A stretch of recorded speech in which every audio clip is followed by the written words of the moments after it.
You hear me okay? Uh, Yes.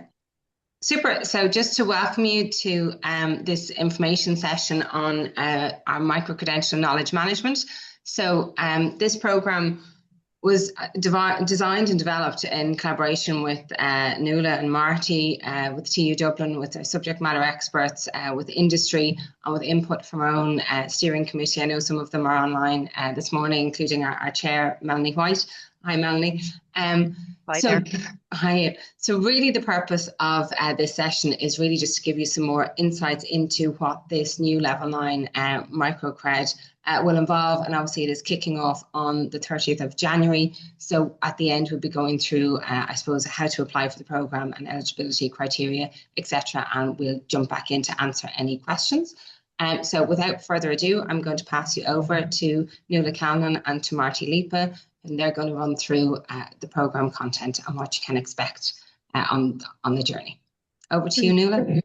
Thanks, Susan, and thanks everyone for joining in today. It almost seems like an aeon ago that we started planning this program, but here we are. We're 2 weeks out from a kickoff. So hopefully we'll be able to provide you with the necessary information today that you need to make a decision, and we'll have a full class going forward in the spring. Okay, so let me just pan forward. That's myself and Marty Lipa. Many of you may be familiar with us. Marty and myself have worked together for many years now in this knowledge management field, and both of us are salty old sea dogs when it comes to the biopharmaceutical industry. So we've been around and about. We've probably made all of the errors and mistakes ourselves at some point or other, and we're both still very active in the industry. Um, so really, the course has been specifically designed for the life science sector or the biopharma sector. And of course, as you will all know, and I'm sure dealing with it every day, managing knowledge isn't optional. It's a key business capability, and you really find out about that when something goes wrong, when you've lost that knowledge, when a key expert within your field has left, or you've had a knowledge retention, or perhaps a new product introduction, and the necessary knowledge didn't get transferred at the same time. So this course has really been tailored for the biopharmaceutical and life science sector. It includes all the relevant regulatory guidance, including all the new guidance and draft guidance that's coming out, the industry best practices. And we'll have, very specific use cases for in majority, it's the manufacturing sector of the life science and biopharma space that we have. In terms of immediate benefit, this is all about hands-on instruction and coaching. And there is a certification project as part of the course. So that's key to the learning exchange here. So the intention is that there will be an immediate benefit by focusing on identifying solutions for your organizations for the real world challenges that you're dealing with. Many of you, I'm sure, are aware that the UDRILEX Volume 4 Chapter 1 draft has been out since September, and it specifically catapults knowledge management into the forefront, as well as the update to ICH Q9 or 1. So in terms of your pharmaceutical quality system enabler, what will be coming ahead in terms of those updates to Chapter 1, certainly on what we've seen on the draft, will make KM even more important and potentially even inspectable, even though it's been a key focus for ICH Q10. The fact that it's going into the GMPs now as a prerequisite for risk-based decision making. Hopefully this course will keep you ahead of those regulations and ensure that your processes are robust. And you can't open a paper or an email these days without AI being front and center. But we remind you that KM is the quality system for knowledge, whereas AI is the automation system that supports that access to knowledge. And I guess, we have to remember, of course, that AI does not replace KM. And there's a lot of confusion out there at the moment that, oh, suddenly because we're going to have all these AI bots and engines, that we won't need knowledge management. But AI runs on the knowledge that you have within your organization. And if your knowledge is messy or untrusted or missing context or inaccessible to certain people within your network, then AI just scales that mess. So you need to have good foundational practices around how you manage, curate, and share your knowledge across the organization in order for AI to really be able to unlock that benefit for the organization. So they're symbiotic, really, but it's certainly not going to be replaced by AI. And the other area that we have found, both Marty and myself, is that many people already have, quite what they believe to be an established knowledge management set of practices. But that really only addresses about 10% of the problem. Usually, a lot of within the biopharmaceutical and the regulated industries, a lot of what we do have takes care of the library part, that we've stored all of this knowledge somewhere.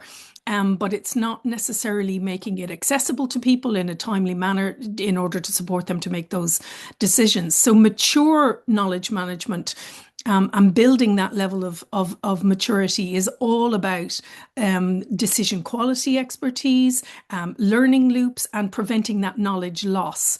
And they're the assurances and insurances that this program will really focus in on. Marty, maybe you could take us through this slide in terms of that level of building that organizational maturity around KM capability. Yeah, and thanks, Nuala, and hello, everyone. And just a quick, please stay on the slide, but just a quick comment on the 10%. I'll be even a little bit more blunt, right? I think 10% is the problem, but it's very interesting. I've seen based on where organizations come from and who the visioning entity, person, organization, group has been for that. When I hear people talk about KM, and I've seen KM tons outside the industry and spoken at, 15 pharma companies on KM, people are seldom wrong, but they're less often correct because they think about the 10%, whether it's the library part. Scientific organizations kind of say, "Oh, we've got this great search tool. We're doing KM, and that's all they think that's the entire universe." Or sometimes it's even communities of practice. So none of those are wrong, but those are only scratching the surface. And this slide here gets into some of the traits, the attributes that we're trying to get organizations up the maturity curve, up the business capability curve. So taking the waste out, number one, I'm not going to read these all, but I'll just hit like 3 or 4 of them. Number one, there's really about taking out the waste of finding knowledge. It's total non-value added time when people are spending time trying to find information that exists in the organization. That's the definition of waste. And so how is it that we can take that out, but also as part of that capture some of that tacit knowledge, that know-how, the decision making, and so on that's there as well. Risk management has been a huge focus of ICH Q9, and KM has permeated through the ICH Q9 risk management guide and the training, associated training. And I just want to point out too that while we may refer to some of these ICH guidelines or other quality guidelines, that becomes the lever for thou must do KM in many cases. But by no means is this solely a quality initiative, but that's where the opportunity is being pushed. And everyone's responsible for quality regardless of what function that you're in. So there's linkages there. You can see many of the others.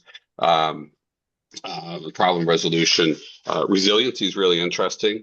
I was with MSD when we had the infamous cyber attack that I see in many other companies, including where I am now, kind of planning their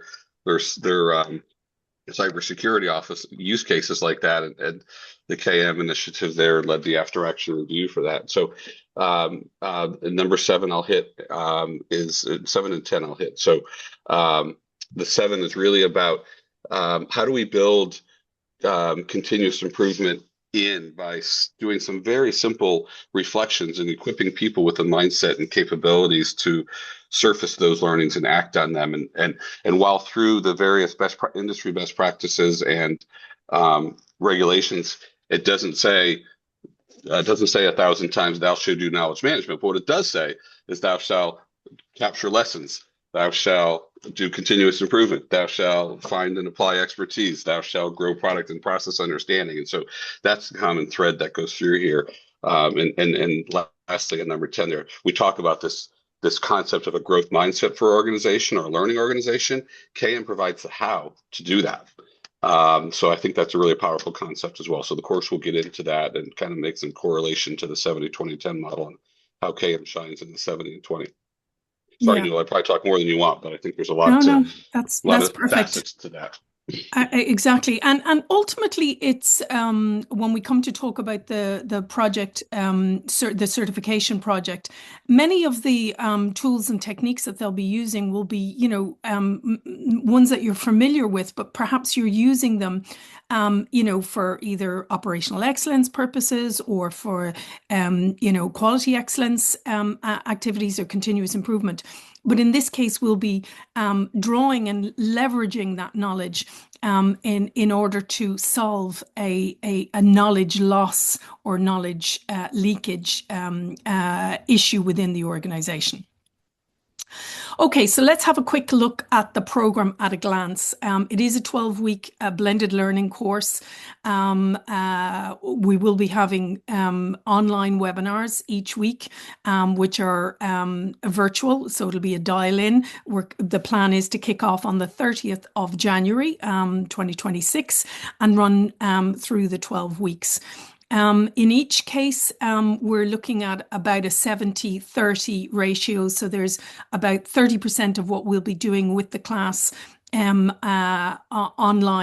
in our virtual webinars with them. And then about 70% of their learning will be done in terms of self-directed learning and project work. And of course, we are also, we've got coaching and mentoring online as well. So we'll be reaching out one-to-one with the organizations that are involved, either myself or Marty, and we'll be working through that project and mentoring that project with them. The first three modules, we'll be doing an introduction on the 30th, and we get into module 2, which is recognizing KM opportunities, identifying where those common KM problems are and how to spot them. Ideally, that will the folks who will have joined will be clearly given them a brief in the first week about what would be an appropriate certification project to pick, and some of those common KM problems and opportunities will be more than likely where they'll be coming from. We'll be getting into defining the business case and building leadership support and the importance of getting the right sponsorship and the right organizational support for KM within your organization. It's not a case that you can have one or two folks who are just looking after the Library of Alexandria knowledge that you have. It is about building it into the day-to-day work practices. So how do we get started with KM? And then we'll be in workshop 1, we'll be doing a key aspect of this course is that there are 2 in-person interactive workshops, which are very, very fundamental to the learning. We'll be going through all those KM tools and practices, many of which will be deployed then as part of that certification project. And we'll be working with them to make sure that they've got their charter set up and their success measures in terms of how they're going to measure the impact of what they've done in terms of the business. So developing that business case and learning for that opportunity. Really important that people are able to attend those in-person workshops. There'll be key peer-to-peer learning as well as myself and Marty there to support that. And we can talk about potential dates for that. Marty's going to come back and talk about the kinds of things we'll be covering in that first interactive workshop.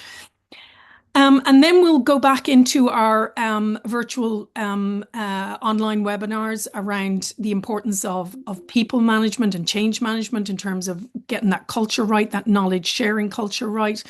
And again, looking at change leadership, you know, how do we change the way in which we silo our knowledge so that it becomes available and it flows through our organizations, and we stop reinventing the wheel each time we have a similar problem. Module 7 will be looking at process and content, standard KM approaches, and how we embed them into critical biopharma processes. And then in session 8, we'll be looking at, you know, the importance of technology and governance and that interdependence between KM and AI, and how we can leverage some of those AI initiatives that you've got, but building in on that foundation of knowledge, as we mentioned earlier. And then we've got the final workshop, which is a critical element where we'll be looking at how KM can help the organization build a culture of excellence, and we'll be having those capstone presentations and reflection and improvement. So each of the organizations that participate will be presenting out what they've worked on over the 12 weeks and the impact that they've had. And we're hoping that will be you know, a capstone event where we can invite sponsors and other key, perhaps other key project participants who were not on the course but may have been supporting that project. We'll also hopefully have an expert panel there who will be assisting us in scoring those at that time. So those 2 workshops are really important. In terms of that first workshop, these are just some of the Swiss Army set of tools that we'll be sharing with the participants. And Marty, maybe you want to take this one as well. Yeah, this links to what I said earlier about thinking much more broadly about knowledge management. Some of these tools that you'll see on here are not exclusively knowledge management tools. The what if is often at the bottom there is often a risk management tool, but really risk management is an application of exploring your knowledge and finding gaps in knowledge, so to speak. So we're not going to go through, we're not going to, in the duration of the course, we're not going to have time to do an in-depth on each one of these, but this is a illustrative placard, so to speak, of the things that are available. We'll touch on each of these in various ways in the course. And for those of you, you're not going to be able to do all of these. That would be a boiling the ocean scenario, or at least on day one. All of these in some capacity were part of the program that I had run, but that was over many years. So what we would expect is to give you awareness of each of these, when to apply them, what they're good at, where what the watch outs or gotchas are, and then to do a deep dive with you through the workshop and the coaching, which is essentially free consulting, to be able to pull on a couple of these and pull them in and apply them to your real life business problem. Yep. Great. So real practical learning there in that first workshop, and how these tools might be relevant to the business case that they're looking at. Then we come to this certification project, which is a key element of the course. This is an architecture for knowledge management effectiveness that both Marty and I have been involved in developing over the years. We can see there's a process by which we'll be bringing the participants in the course through this project. Again, Marty, do you want to jump in here and just talk about how, you know, the importance of getting selecting that key business outcome first? Yeah, you know, I think the fallacy, I think this is from a movie, Field of Dreams, build it and they will come. It proves to be true a lot in our industry, whether it's with KM or various other capabilities. And I think one of the most impactful things that to do, and this is based on benchmarking across industries, is to just to understand, talk in the language of the business that you're trying to serve, and understand what the outcome, ideally in the KPI of the business unit, is trying to solve, whether it's reduction in deviations, whether it's the time to close out investigations, whether it's reducing recalls, whatever that might be. And I think that's really, really important. And again, that comes from benchmarking. And I think, you know, we didn't talk about this in the beginning, but I'll say that a lot of this material, while this material will be highly centric to pharma, It's informed by best practices outside of other industries. Pharma is kind of behind the curve in adopting KM. And I think there are some behavioral reasons of our industry for that. We're actually behind in adopting OpEx, Lean Six Sigma, and other things as well. But other industries that lead in KM are aerospace and high tech, like Intel and IBM. Even basic manufacturing companies like Toro, which is a US-based lawn manufacturing company, lawn equipment manufacturing company, has A3s and stuff. So has A3 lesson learn A3 during their project milestone reviews. So I think that business outcome of trying to understand what it is you're doing for the business, why the leaders should care, and that may be described in financial terms, right? Cost reduction, speed. It might be defined in quality terms around driving better decision making, or again, deviation reduction, or right first time, which of course you can often try to reduce the financial, but ultimately it's for the sake of quality and ICHQ 10 and the spirit of that. And often this is really a hidden lever, the talent bit as well. How do you develop organizational capability, organizational resilience, continuous improvement mindset, talent retention? We've had some wonderful success stories that I've seen over the years for how it helps talent. So really starts with the business outcomes. And then we really go down to the bottom and build up to get to that. So having the sponsorship and change leadership and the other elements you see there in the cornerstones, and then the pillars, the facets of the KM program. I think I have this like tattooed on the back of my hand, so to speak. People, process, content, technology. You need to address all of those pillars through the KM practices that one develops. So taken in aggregate, this framework will guide you through a systems of thinking approach on how to develop the KM, how to solve that business problem, that business outcome that you're after. And I think that this applied experiential learning and actually taking that, learning about the business and that business problem, if you're not already deeply familiar with it. B, secondly, being able to apply this framework and the holistic approach to actually doing that. And then to be able to define the metrics and measure how you're going to measure success. So I think that's what it's all about. And there's the last thing I'll say here, Nuala, is there's a lot of transverse skills that are here as well. So you might recognize some concepts here, loosely thinking back to like the DMAIC or Lean Six Sigma. And that's not, there are some correlations there, right? So just trying to understand what the business problem is, define it, measure it, analyze, improve, and control that problem. So we'll be using some elements from that playbook. In this case, it's really about improving knowledge flow to solve a business problem. Nuala? Yeah. And I think, obviously, as I mentioned, there'll be expert mentorship for each of the organizations from ourselves on this. And while we're encouraging at least some level of cross-functional engagement within the organization, ideally, it'll be difficult for a single participant from an organization to come in and have, to take on a project like this and have an impact. So we've run a pilot program for this in 2024, Marty and myself, with Susan and the SkillNet team.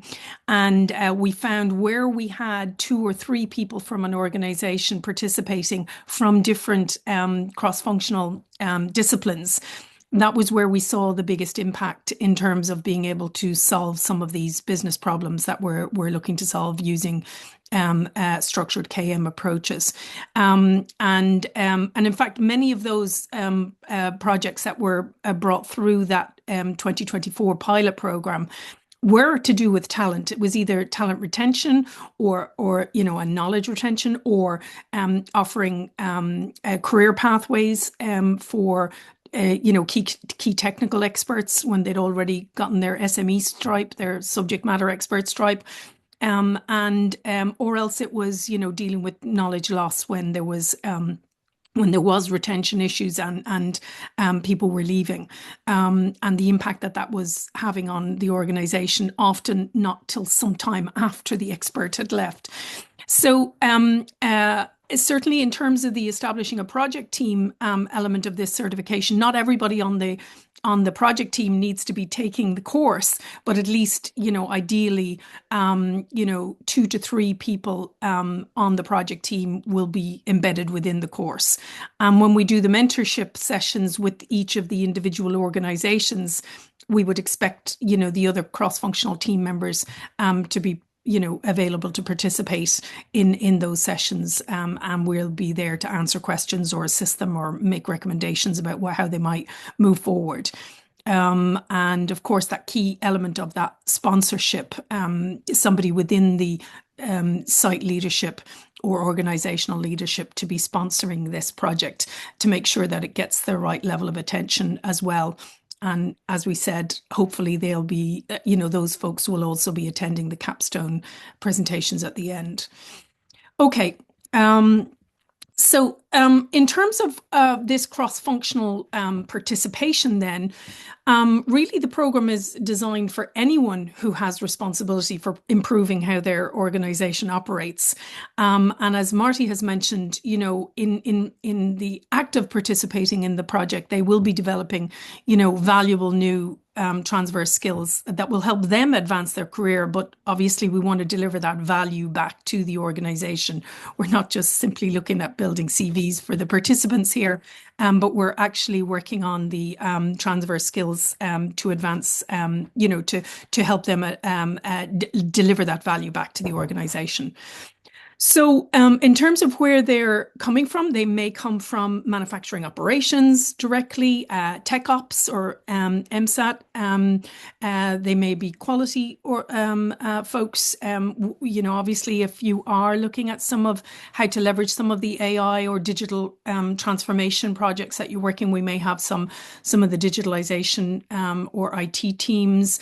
OpEx, some of your continuous improvement or OpEx folks may be very valuable in terms of their problem solving approaches. L&D, learning and development, human resources.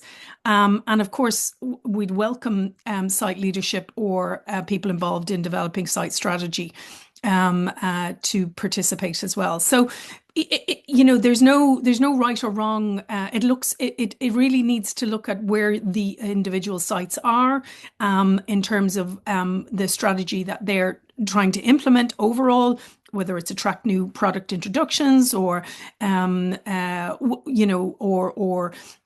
perhaps move into more advanced therapies. These are the types of folks that might be benefiting from participating in the course. In terms of the eligibility criteria for the SkillNet funding, perhaps I'll hand over to Susan or Rashika now to talk to you about how do you register and how that funding works. Yeah, super. Thank you very much, Nuala. So I think for anybody on the webinar this morning, you would have been on the SkillNet website and seen the knowledge management page. So it's the same registration for the program. Rashika will be able to send out a link for anybody who's interested in registering for that. Just in relation to the funding criteria, so you either need to be sponsored by your employer to participate in the program, or if you're self-employed, that's absolutely no problem. You're more than welcome to avail of the subsidy. Any public sector companies, but companies outside of the Republic of Ireland, unfortunately, are not eligible for the subsidy.